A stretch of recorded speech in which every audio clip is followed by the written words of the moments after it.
Kalau kalian nge-search di YouTube cara berhenti, di situ ada 3 jenis addiction yang masih banyak orang hadapi.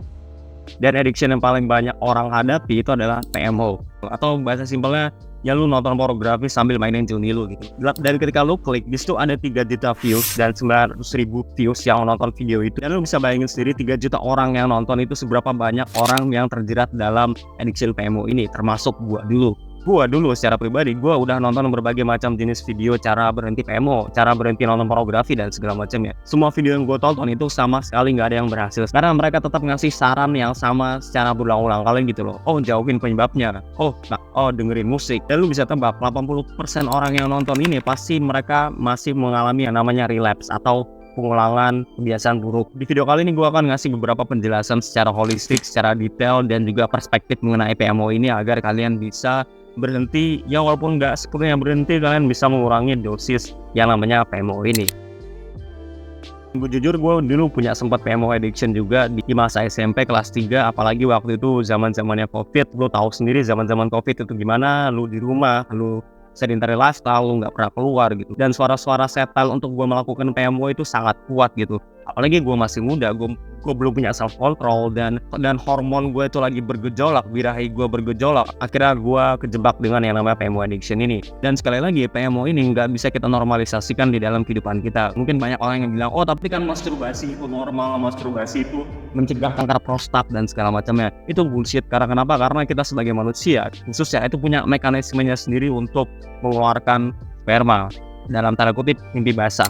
Jadi ada kemungkinan besar lu nggak percaya diri, self image lu jelek, ya lu pokoknya nggak punya karisma sama sekali karena lu ngebuang-buang energi yang sangat penting di dalam tubuh lu, apalagi lu seorang laki-laki. Oke, jadi kenapa sih PMO addiction itu sangat sulit banget untuk ditaklukkan? Pertama, kita harus pahami dulu bahwa rasa horny itu adalah salah satu hal yang wajar karena kita sebagai laki-laki itu punya hormon yang namanya testosteron. Dan hormon itu bergejolak ketika lo menginjak masa usia remaja. Dan permasalahan terbesarnya adalah sekarang kita punya pelarian untuk memuaskan birahi atau hawa nafsu kita. Dan ya lo bisa lihat sendiri sekarang akses pornografi itu udah banyak, nggak cuma dari segi website, tapi itu udah ditayangkan bener-bener di film manapun gitu loh. Dan hal ini membuat kita gampang jauh lebih relapse tentunya. Ketika lo masih nginjak umur 16-17, bagian otak lu yang namanya PFC atau prefrontal cortex yang berfungsi untuk decision making, planning, berpikir secara rasional itu masih belum terbentuk secara sempurna. Ini adalah alasan kenapa stigma orang-orang tua itu menganggap kita anak remaja itu adalah orang yang nakal, orang yang suka terjerat dengan kasus-kasus negatif dan hal segala macamnya. Tapi tenang aja, di sini gua akan ngasih strategi yang bisa kalian implementasikan. Jadi pay attention baik-baik apa yang gua akan sampaikan di video kali ini. Pertama, itu adalah self image kalian. Oke, self image ini kita ibaratkan sebuah karet yang pengen lo lempar tapi malah balik lagi ke posisi awal gitu. Ini adalah alasan kenapa kita itu sering relapse. Kita tahan selama 3 hari, 4 hari, 5 hari, terus kita balik lagi melakukan yang namanya PMO. Oke, kalau kalian masih bingung, di sini gue kasih analogi simpelnya. Jadi ada seorang atlet dan seorang YouTuber obesitas. Mereka kita tempatkan di dalam satu ruangan gitu. Dan di tengah-tengah ruangan itu ada makanan junk food. Dan orang yang berpeluang untuk makan makanan junk food itu pasti itu adalah orang yang gendut gitu, bukan orang yang seorang atlet. Karena si atlet ini tahu kalau makanan junk food itu ngerusak performa mereka, makanan junk food ini ngerusak akal pikiran mereka. Karena mereka tahu bahwa makanan junk food itu bukan bagian dari identitas mereka. Ya gue kasih analogi simpel deh. Orang yang punya karisma, orang yang suka bersosialisasi, orang yang suka ngobrol sama cewek, sosial statusnya tinggi lah mereka gitu. Dan sedangkan orang yang itu kerjaannya cuma main video games, no life, mereka nggak pernah workout, ngerawat badan mereka menganggap cewek itu sebagai salah satu makhluk yang sangat menakutkan. Lu bisa tebak sendiri mana kemungkinan jenis manusia yang bakalan relapse. Pasti jenis manusia yang itu no life gitu. Dan dengan kalian sering relapse PMO itu disebabkan karena identitas kalian yang itu sangat low status gitu. Mungkin kalian memandang diri kalian itu kalian nggak bakalan bisa bereproduksi, kalian nggak bakal bisa dapetin cewek, dan akhirnya kalian nyari pelarian ke pornografi dibandingin kalian melakukan pelarian yang lebih positif gitu. Kalau secara kasarnya gue bisa bilang kalian itu delusional gitu. Kalian nggak bisa ngebedain yang namanya imajinasi dan kalian nggak bisa ngebedain yang namanya realita gitu. Dengan kalian punya self image yang buruk, kalian mandang pornografi itu adalah salah satu pelarian terbaik kalau jika kalian horny gitu. Dan kita harus pahami sendiri bahwa horny itu sifatnya emosional dan sementara gitu. Permasalahan yang gue lakukan dulu ketika gue merasakan energi horny ini, gue langsung autopilot untuk melakukan PMO gitu. Padahal kalau lu tarik lagi ke belakang, kalau lu ngerasakan energi horny ini dan lu mungkin lu salurkan untuk pergi nge-gym, untuk lu pergi melakukan satu hal, maka ini akan menjadi salah satu sumber energi yang bermanfaat gitu.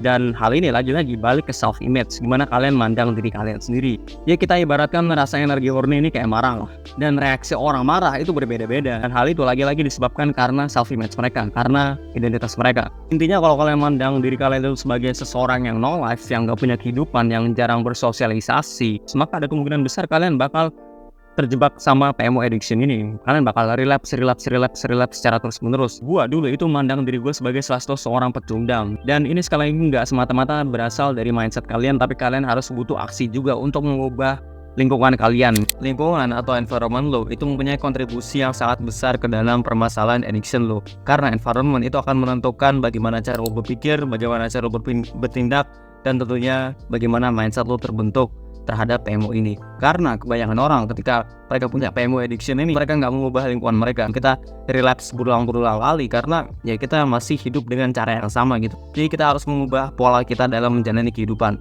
Gue punya sebuah cerita bagaimana lingkungan dan addiction itu saling berkorelasi kuat.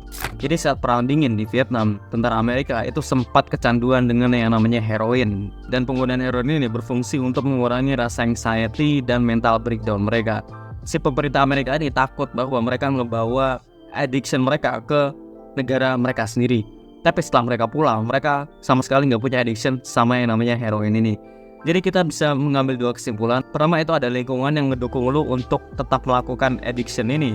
Kedua itu dari segi akses. Jadi gua akan nge-breakdown pertama itu dari segi lingkungan yang ngedukung lu untuk melakukan suatu hal. Jadi dari cerita tentara Vietnam tadi kita udah tahu bahwa mereka menggunakan heroin itu untuk mengurangi anxiety dan mental breakdown mereka. Dan lingkungan situasi perang ini memberikan kontribusi besar kepada penggunaan zat heroin ini. Itu sama juga dengan PMO. Dengan lingkungan lu yang pasif, dengan lingkungan lu yang gak pernah olahraga, yang gak pernah ngerawat fisik lu, yang kerjaan lu di rumah itu cuman scrolling, yang cuma nonton Netflix, main video games dan segala macam ya, lu gak bisa berharap banyak untuk bisa sembuh total dari yang namanya PMO addiction ini. Karena kesalahan kebanyakan orang ketika mereka ingin mengurangi kebiasaan buruk, itu mereka cuma mengubah mindset mereka, tapi mereka nggak mengubah lingkungan mereka. Akhirnya mereka relapse gitu. Gak cuma dari PMO addiction, ini juga berlaku untuk semua jenis addiction yang mungkin akan kalian hadapi ke depannya gitu. Jujur gue semenjak punya PMO addiction di masa-masa COVID, kerjaan gue ya bangun tidur, main video games, gue sekolah online, terus gue scrolling TikTok. Jadi ada suara-suara setan yang manggil gue untuk tetap melakukan PMO gitu loh, karena gue bosan, karena gue nggak punya aktivitas lain dan segala macamnya gitu. Tapi setelah masa COVID itu kelar, selama beberapa tahun gue masuk SMA, dan di masa-masa itu gue mulai pergi nge-gym, gue mulai mengubah apa yang gue konsumsi. Gue mengalami perubahan yang sangat signifikan terhadap addiction ini. Gue mengubah environment gue menjadi lebih aktif. Yang awalnya pasif itu menjadi aktif. Gue mengubah konten dengan konten yang itu mengubah perspektif gue. Salah satu contohnya itu adalah konten podcast. Jadi sekarang kalian bisa tarik ke belakang, kalian lihat lingkungan kalian gitu. Kalian lihat waktu 24 jam ini kalian gunakan buat apa gitu. Kalau kalian gunakan waktu 24 jam ini cuma buat tidur, goleran di kasur, main video games, kalian nggak melakukan suatu purpose atau goals, nggak pernah meningkatkan value kalian gitu, ada kemungkinan besar kalian bakal relapse secara berulang tanpa henti gitu. One of the largest risk factors to become addicted to pornography is a sense of meaninglessness in life. And we're not quite sure what the neuroscientific mechanism behind this is. My theory is that when you have a purpose in life, when you have a sense of meaning, it makes the negativity worth it. Dan kalau mengubah lingkungan lo, self-image lo itu berubah juga. Gue bakal kasih analogi simple di mana gue dulu yang kerjaan no-lab, main video games, gue sedentary lifestyle. Yang sekarang gue lebih suka bersosialisasi, gue pergi nge-gym, gue mengonsumsi konten self-improvement dibandingin konten-konten TikTok yang sama sekali itu nggak mengedukasi gue ngerasain perubahan yang sangat signifikan, apalagi self-image gue gitu. Jadi kalau lo pengen mengubah hidup lo, salah satu aksi nyata yang lo bisa lakukan itu adalah mengubah lingkungan lo. Selanjutnya itu dari segi sistem dopamin lo. Kita semua tahu kalau PMO, pornografi, masturbasi itu adalah salah satu hal yang buruk bagi kehidupan kita. Orang tahu kalau narkoba itu merusak hidup mereka, bisa bikin mereka mengalami penyakit yang luar biasa gitu. Tapi kenapa masih ada orang yang mengonsumsi narkoba? Dan hal ini lagi-lagi disebabkan karena sistem dopamin kita. Sesuatu hal yang nikmat, sesuatu hal yang itu ngasih pleasure, ngasih kenikmatan, itu pasti ada kemungkinan besar kita bakal mengulangi hal itu secara terus-menerus, dan itu mekanisme otak manusia. Jadi di sini kita akan berusaha untuk menyehatkan dopamin kita yang awalnya dopamin kita tuh sangat rusak karena pornografi dengan dopamin yang lebih sehat gitu. Ya analogi simpelnya diet lo itu nggak sehat, lu suka makan junk food, kita akan ubah menjadi makanan buah-buahan dan sayur-sayuran. Jadi ada dua konsep sistem dopamin yang harus kalian pahami untuk kalian bisa berhenti addiction. Pertama itu ada delay gratification atau penundaan gratifikasi. Selanjutnya itu ada instant gratification. Dan ini adalah grafik kedua perbedaan instant gratification dan delay gratification. Dan ketika lu melakukan sebuah kenikmatan instan, apapun itu, lu nonton pornografi, lu makan junk food, lu scrolling, ini ngasih kenikmatan yang sangat instan di jangka pendek. Tapi di jangka panjang ini memberikan konsekuensi yang sangat berat yang lu harus hadapi. Sebaliknya, delay gratification adalah lu merasakan kesakitan atau ketidaknyamanan dalam melakukan suatu hal. Tapi secara jangka panjang ini memberikan efek jangka baik di dalam kehidupan lu. Dan hal yang bisa kalian lakukan sekarang adalah kita harus memperbanyak delay gratification dibandingin instant gratification. Karena ketika lu keseringan PMO, lu mengkondisikan otak lu untuk merasakan kenikmatan instan secara terus-menerus. Lu bakal mengkondisikan otak lu bahwa untuk lu mendapatkan kenikmatan, untuk lu mendapatkan pleasure, itu nggak perlu effort, itu nggak perlu kerja keras. Padahal faktanya kalau lu terjun ke lapangan, kalau lu terjun ke dunia nyata, lu buang semua teknologi lu, bahwa semua hal itu butuh effort. Lu pengen ngedapetin cewek, lu butuh effort. Ketika lu pengen melakukan suatu hal yang produktif, lu pengen ngedapetin duit, lu pengen jadi sukses, itu butuh effort juga. Tapi ketika lu kebanyakan instant gratification, lu nggak bakal bisa mengeluarkan effort secara maksimal. Dan hal ini akan merusak karir masa depan lu ke depannya gitu. Karena kita udah tahu sendiri kalau effort itu sangat dibutuhkan dalam kehidupan kita. Sukses atau enggaknya lu itu ditentukan sama effort. Oke, jadi aksi apa sih yang harus gue lakukan untuk gue bisa mengalami yang namanya permintaan gratifikasi ini? Dan salah satu contohnya yang lo bisa lakukan itu adalah nge-gym dan cold shower. Alasan kenapa PMO itu sangat effort untuk kita lakukan, pertama itu kita udah mengkondisikan otak kita untuk melakukan kenikmatan instan secara terus-menerus. Jadi kalau lo pengen berhenti PMO, ada rasa kayak tekanan yang sangat besar bahwa gue gak bakal bisa berhenti, gue bakal relapse secara terus-menerus. Jadi mulai dari sekarang, coba cari suatu hal yang gak nyaman bagi diri lo. Cari suatu hal yang itu menantang secara mental, dan hal yang lo bisa lakukan itu adalah aktivitas fisik. Ini ya kalian nge-push diri kalian secara mental, secara fisik. Salah satu contoh yang gue lakukan itu adalah pergi nge-gym. Dengan gue pergi nge-gym, gue ngebiasakan otak gue untuk melakukan yang namanya delay gratification. Hal selanjutnya, kenapa lo itu masih suka relapse PMO, itu disebabkan karena lo gak menghargai diri lo sendiri. Kalau lu ngasih self-respect, kalau lu menghormati, menghargai diri lu gak mungkin melakukan suatu hal yang menjijikan ini gitu loh. Lu ngeliat cewek lain itu kalau lu tarik ke belakang itu ada sesuatu hal yang sangat menyedihkan gitu loh. Kita sangat desperate, kita sangat haus untuk melakukan yang namanya seks ini. Padahal kita tahu sendiri kalau kita itu masih muda, kita masih punya potensial, masih harus kita explore secara dalam gitu.